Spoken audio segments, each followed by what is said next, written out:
Hey everybody, my name is Barry Johns and welcome back to Studio Talk. Today we're going to talk about how to pick the right budget interface for your home studio.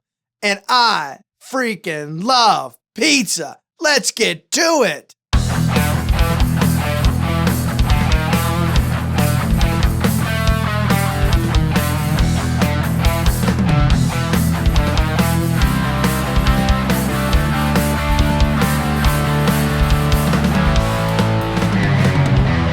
We're going to talk about things that I think you should consider when trying to find the right budget interface for your home studio. You know, the most obvious question in there is, Barry, how do you define budget? And that to me is an interface anywhere from $100 up to $500. Today, there's a lot of manufacturers out there making some really solid and quality entry-level interfaces for your project studio. Now, the first thing that you've got to consider before you're jumping overboard into creating your home project studio is, what kind of computer do you have? Whether it's a PC or a Mac, both are perfectly capable of giving you outstanding results. But you need to make sure that the computer you have today is powerful enough, both a combination of your processor as well as your RAM, to be able to run the DAW that you're going to ultimately choose. There's a lot of options out there for DAW, which stands for Digital Audio Workstation. You've got FL Studio, which actually runs on Mac, PC, and iOS. You've got Logic, that's exclusively for Mac. You've got Pro Tools, which I don't recommend. Then you've got Reaper, which is really popular for those getting into it for the first time, and you've got Digital Performer and Cubase. So many options. At some other point, I'll do a video about my recommendations for what to consider when picking the right DAW for you, okay? But today's video is about interfaces, okay? Assuming that you've got a computer that's going to be powerful enough to be able to run the DAW of choice, let's talk about things that you should be looking for in your interface. First, how many inputs do you need? You can get interfaces in the $100 to $500 range, anywhere from 1 input up to 8. And there's various companies out there that make various interfaces along the quality value standpoint, okay? So, are you recording one thing at a time? Do you ever really need to record 2 things at a time? Now, what are some of the things where you might be recording 2 things? Well, let's think about it. If you're recording something in stereo, you're going to need 2. If you do a lot of acoustic guitar work, a typical combination of 2 microphones and an XY configuration is a very popular way of recording acoustic guitar. So then you're going to need 2 in and 2 out. Also, do you need MIDI? Okay. Is MIDI something that you need? Now, keep in mind, there's a lot of interfaces that offer MIDI on the back, but keep this in mind. A simple USB MIDI I/O can be had for next to nothing these days, so don't consider MIDI to be something that's super important. Now, does it have SPDIF on it? Now, if you don't know what SPDIF is, that's a way to digitally transfer audio in and out of your workstation digitally, okay? And they're done through typical RCA connectors, the same type of connectors that you would use to connect a DVD player, a CD player, or a TV, things like that, to your audio receiver. They're the standard RCA type connections. And if you're using a guitar modeler like a Line 6 Helix, Kemper, or an Acto Fraxifex and Axifex, or some of those, you know, they all have SPDIF in and out on them. And that's another way to get an additional pair of ins and outs that are in addition to your microphone preamps.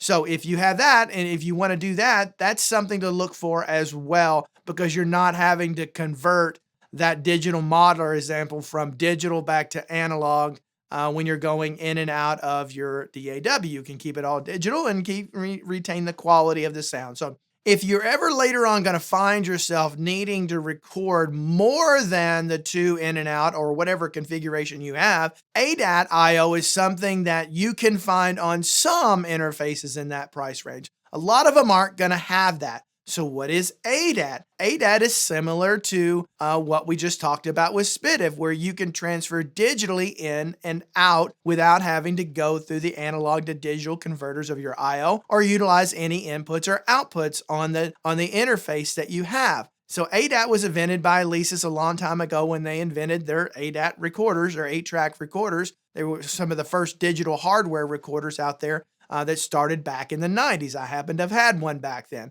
So ADAT is a way of doing that. So how do you get additional inputs and outputs for that? Well, there's various manufacturers that make 8-channel microphone preamps that are specifically designed to communicate via ADAT between that and your interface. Okay, so PreSonus makes some, Focusrite makes some. One of the most popular ones out there is probably the Audient ASP units, where you can get 8-channel that way. Those are a little bit more on the pricier end, but you can get them anywhere from a few $100s upwards towards $1,200 or $1,300 and more. Actually, there's a lot of options out there for that. But if you're in a budget entry level interface, you're probably not looking at that. So if you think you need to expand beyond that, ADAT is an option, but keep in mind in the sub 500 range, you're not going to find a lot of interfaces that offer that. But when you see that, that's what that means. So if you had an 8-channel microphone preamp that could communicate via ADAT back and forth between your interface that has 2 in and 2 out,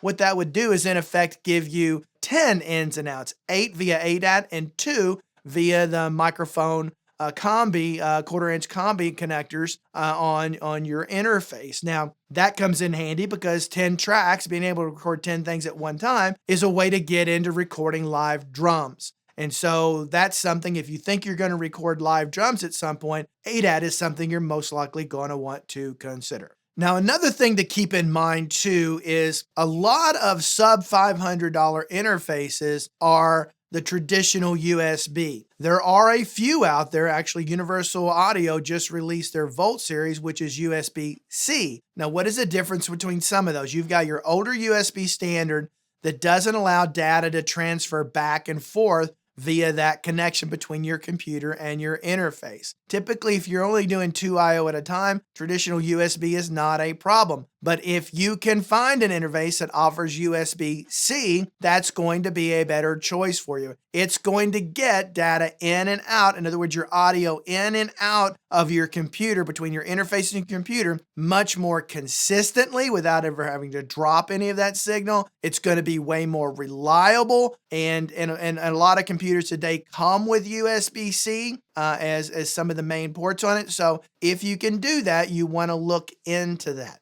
Now, next on your interface, you want to kind of go into some various audio forums and start reading some reviews about whatever interface you're looking at. Don't just look at the reviews on Sweetwater as an example. There's a place called Gearspace out there where you can go. It's an online recording forum. There's tons of forums out there that you can go into. Again, I always recommend staying away from the Facebook groups when it comes to recording, because you're not going to get honestly qualified answers to a lot of things. You're just going to hear people regurgitating what they've heard in other places. But if you're involved in a community and online forum, you stand a much better chance of getting a well-balanced review. So what are some of the things you need to look for in the review? How good are the drivers for that interface? Some companies do a better job than others keeping up to date on the drivers for their interfaces. So that's something that's going to be important, because if you're having problems with your drivers, whether it's Mac or PC, that's going to get in the way of your creativity and cause you to have problems with your digital audio workstation, which I call DAW, if you haven't figured that out yet. You really want to look at that and make sure that you've got solid drivers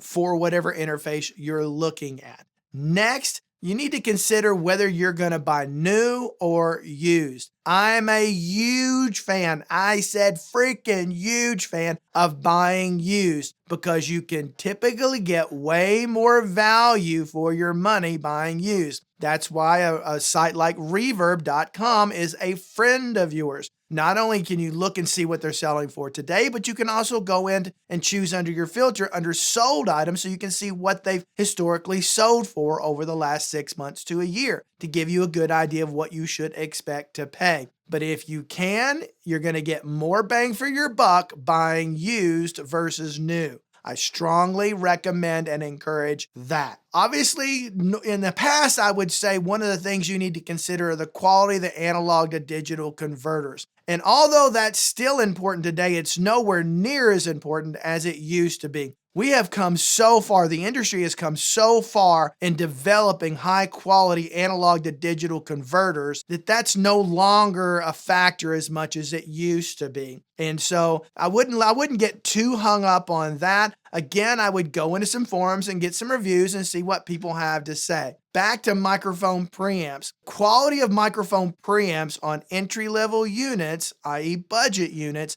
are not going to be as good as more expensive interfaces. You can still do great work with just the base microphone preamps on these things. But again, that's another thing to consider, look into, read the forums, get some opinions on how good the microphone preamps are. I don't suspect you're going to find a lot of variance in that in the sub $500 range, maybe in the sub $200, $250 range, maybe somewhat. But I don't think it's enough. If you're just getting into this, I don't think you're going to have ears developed quite enough to even notice the difference. Now, which company to go with? There are so many companies out there that make great interfaces in the sub $500 price range. Honestly, these days, you're not going to go wrong with just about any of them. There are going to be a few that stand on the top of that list. And those are going to be for a lot of the things that we talked about today. Again, going back to reading reviews and getting users' perspectives on it can help you decide.